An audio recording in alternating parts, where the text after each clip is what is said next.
안녕하세요. 어머니 하늘빛이 어떻습니까를 제작한 방준식입니다. 저는 군대에서 사고로 시력을 잃었던 적이 있습니다.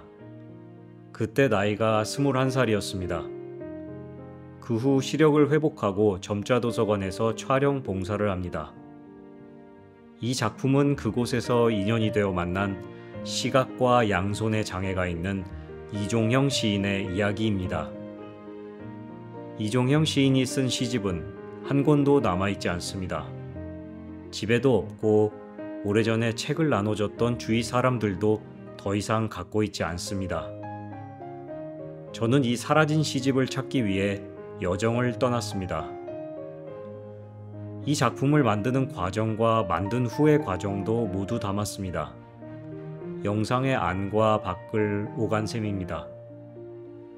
삶에 있어서 과정의 의미를 보여주고 싶었고, 평범한 사람이 평범하지 않은 이야기를 만들어갈 때 기적이 일어난다고 믿습니다.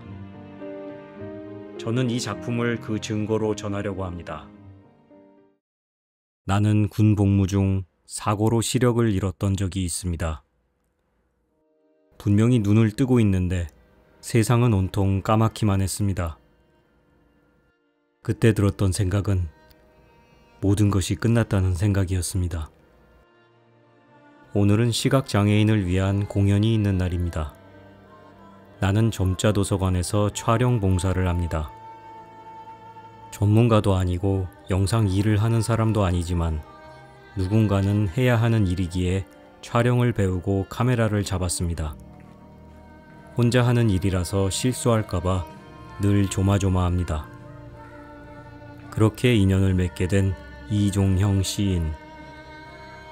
왜 이종형 시인의 이야기를 기록해야겠다는 결심을 했는지는 모르겠습니다. 누군가는 해야 하는 일이라는 생각이 들었습니다. 공연 촬영을 마친 제작자가 흡족한 표정을 짓는다.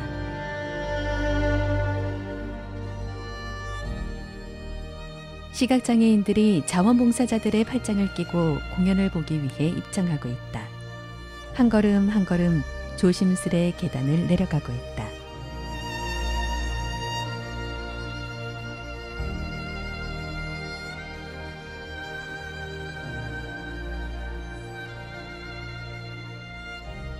넓게 펼쳐진 평야의 눈과 함께 산을 뒤로 한 마을 전경이 보인다. 하늘에서 마을 전경을 비추는 장면 위로 자막이 뜬다. 제목, 어머니 하늘빛이 어떻습니까? 제작 방준식, 화면 해설 내레이션 정현주.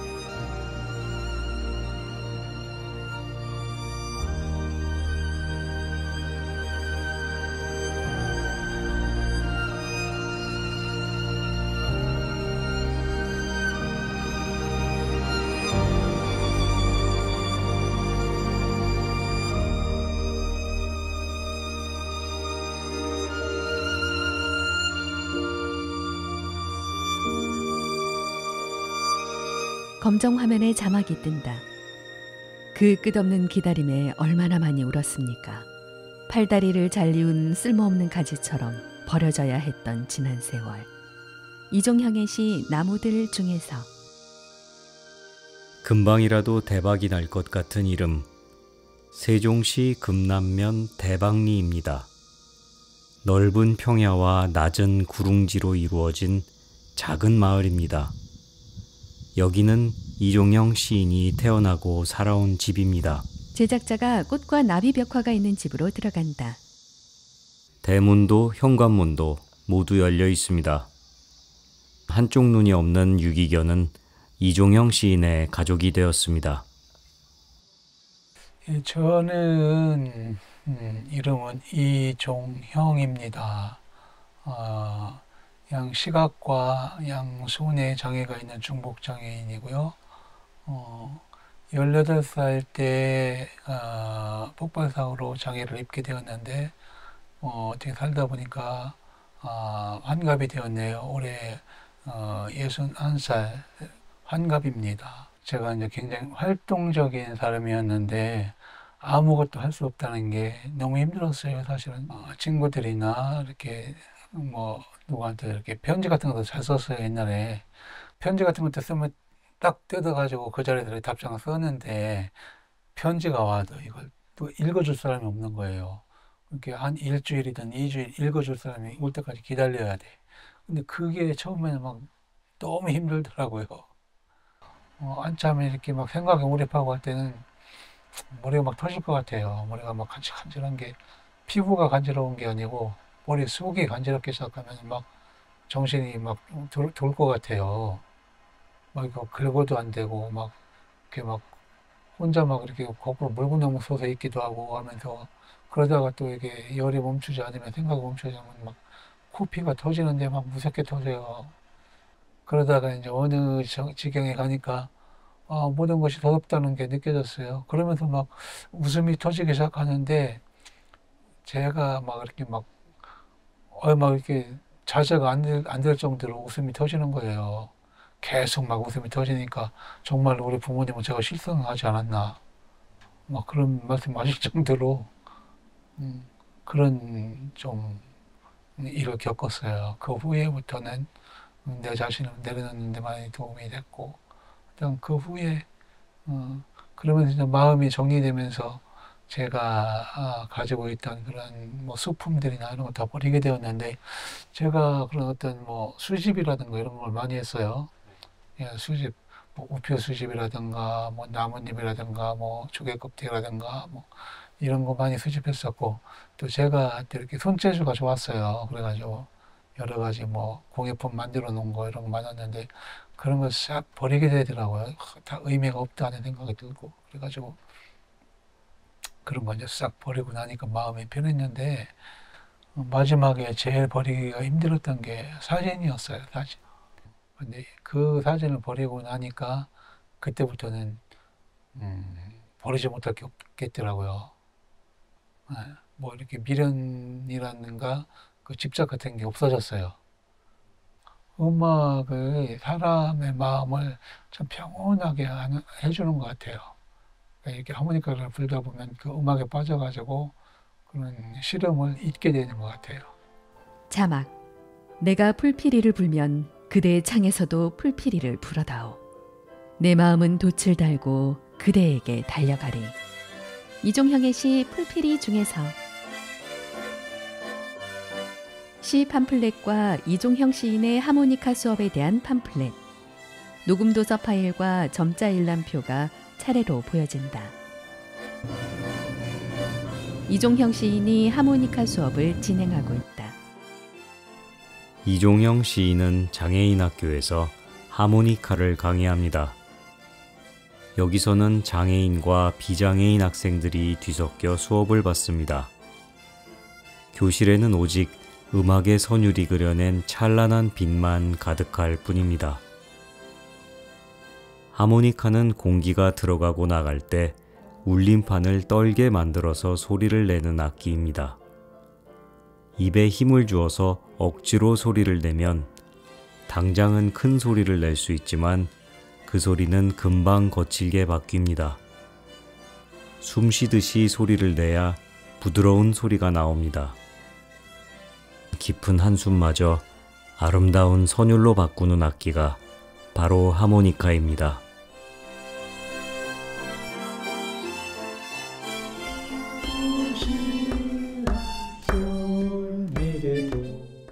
자막. 가식과 미사의 어구가 필요 없이 그저 있음으로 아름다운 시이고 싶다. 나는 네가 되고 싶다.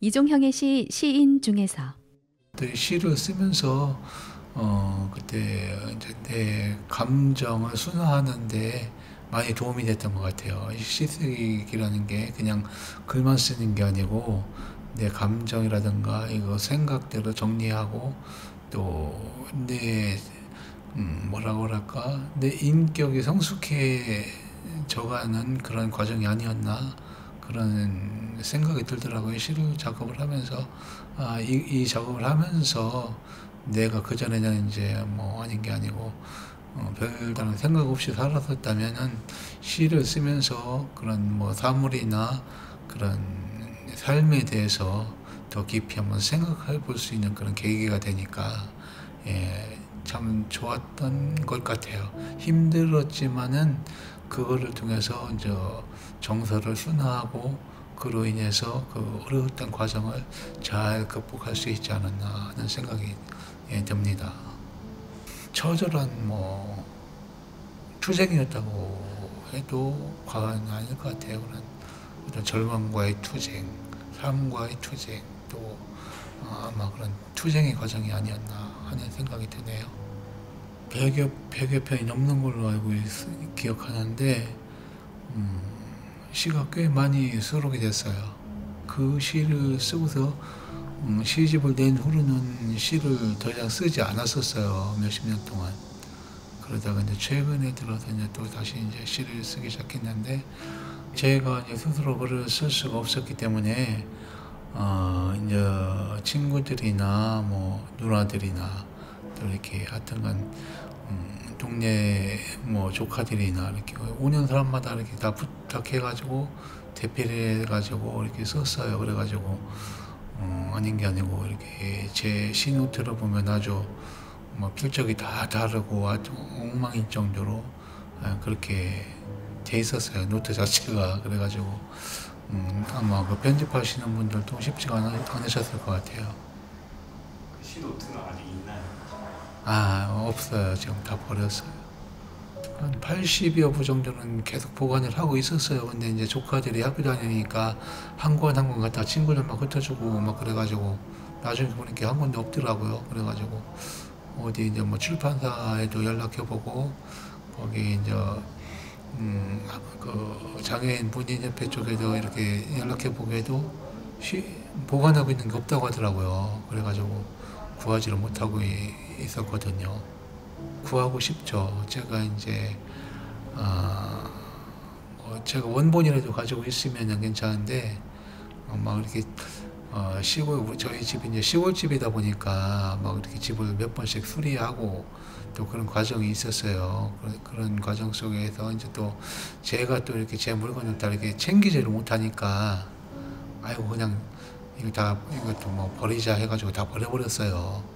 그러다 보니까 원본도 없고 책도 없고 이런 상황이었기 때문에 시집은 항상 이거 어디서 한번 구할 수 있나.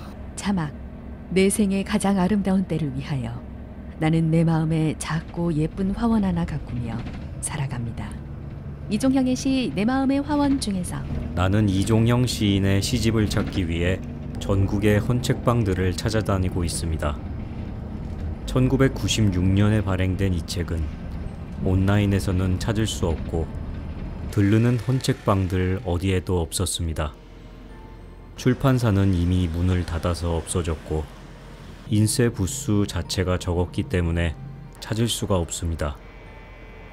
오늘 향하는 곳은 청계천의 헌책방 거리입니다.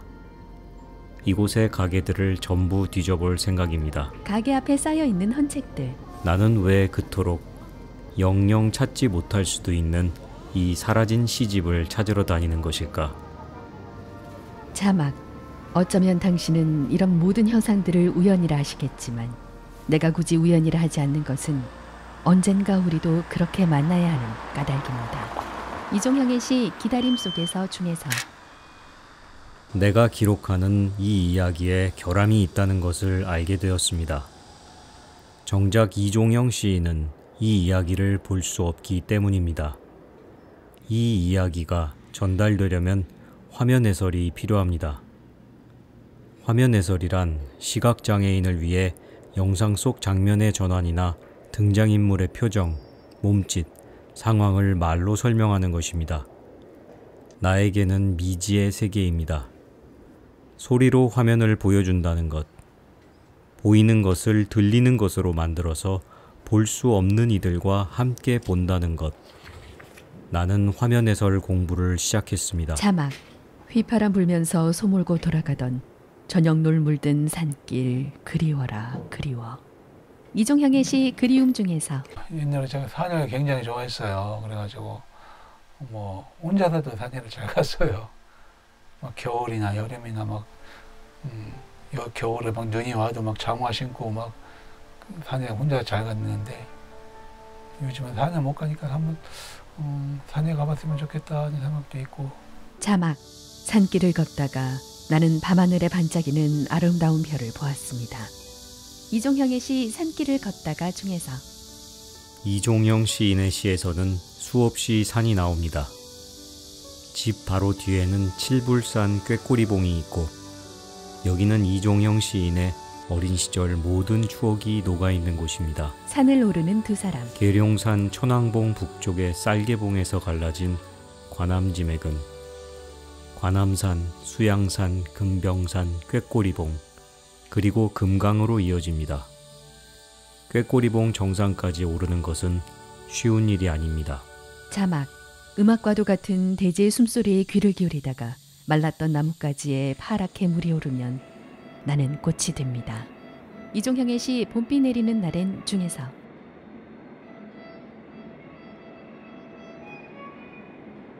오늘은 특별한 음악회가 열리는 날입니다.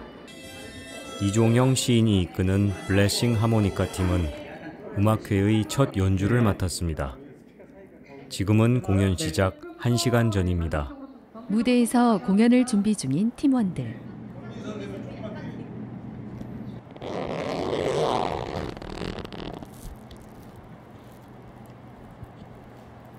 화면 해설에 대해 공부를 할수록 미세한 것까지 고려해야 될 부분이 많기 때문에 어려운 전문 분야라는 것을 깨달았습니다.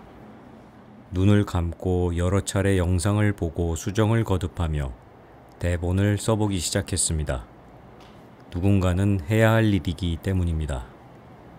문제는 화면 해설의 목소리가 내레이션을 하는 내 목소리와 똑같으면 화면 해설 구분이 잘 안 될 수 있다는 것입니다. 그래서 나는 점자도서관에서 인연이 되어 만난 15년째 시각장애인 봉사를 하시는 정현주 선생님께 내레이션을 부탁드렸습니다.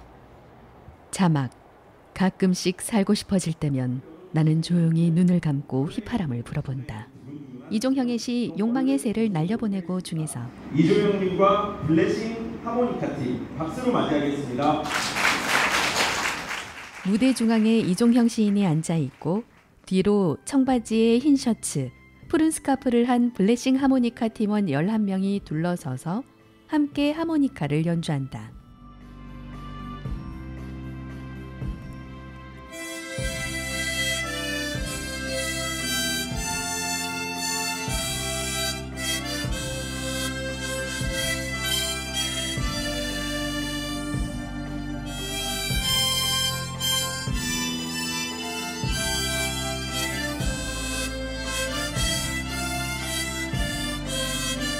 자막.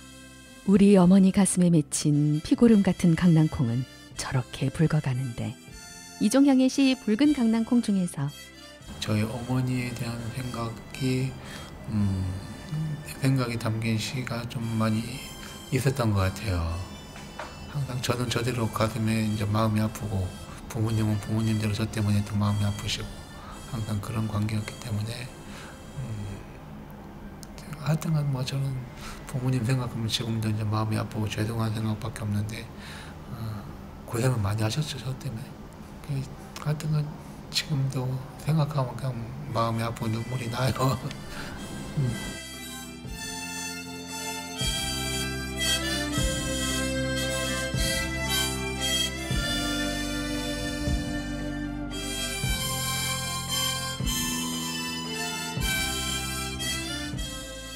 나는 결국 이종영 시인의 시집을 찾았습니다.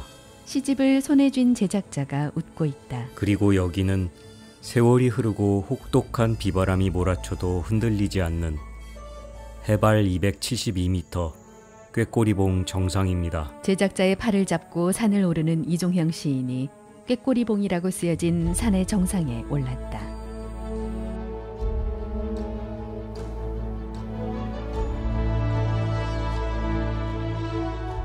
꾀꼬리봉을 중심으로 천천히 화면이 회전하며 계룡산 자락이 넓게 보인다.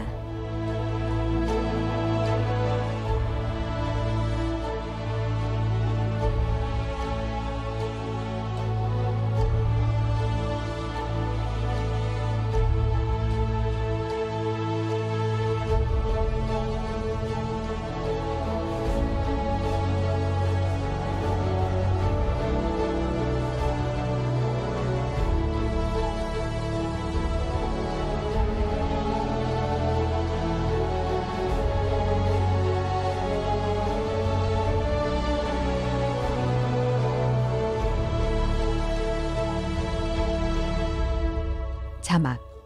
어머니, 나는 오늘 하늘가에서 맨발로 놀았습니다. 그 옛날 어머니의 품 안에 있을 때처럼. 이종형의 시 어머니 나는 오늘 하늘가에서 중에서 시인이 전달받은 시집을 얼굴에 부비며 감격해하고 있다. 나는 이종형 시인에게 시집을 전달하고 이 영상을 함께 봤습니다. 우리는 모두 한 치 앞도 내다볼 수 없는 세상을 살고 있습니다. 나는 언젠가 내가 다시 시력을 잃을 것이라는 것을 알고 있습니다. 내가 그토록 한 권의 시집을 찾아다닌 것은 이것이 그냥 책이 아니라 한 사람의 고귀한 인생이 담겨 있기 때문입니다. 나는 아직도 내가 왜 이종형 시인의 이야기를 기록해야 했는지 그 이유는 모릅니다. 다만 내가 확실히 아는 것은 이것이 조금씩 세상을 바꾸려는 평범한 사람들의 평범하지만은 않은 이야기라는 것이고 그거면 충분합니다. 세상에 정말 중요한 것들은 원래 보이지 않기 때문입니다. 제작자가 이종형 시인과 인터뷰하는 모습, 함께 산을 오르는 모습, 함께 팔짱을 끼고 걷는 모습이 차례로 지나간다. 이 세상 살면서 정말로 모든 것이 다 감사한 게 아닌가. 지난 후에 이렇게 생각해 보면은 다 감사한 일이 아닌가 생각해요. 이종형 시인이 밝은 표정으로 활짝 웃고 있다. 자막. 어머니, 나는 오늘에야 내게도 빛이 비추고 있음을 알았습니다. 오늘은 나보다도 더 간절하게 사람을 그리워하는 사람을 만나고 그들과 더불어 호흡하며 나누며 아파도 살아야 하는 이유를 알았습니다. 이종형의 시 어머니 하늘빛이 어떻습니까? 중에서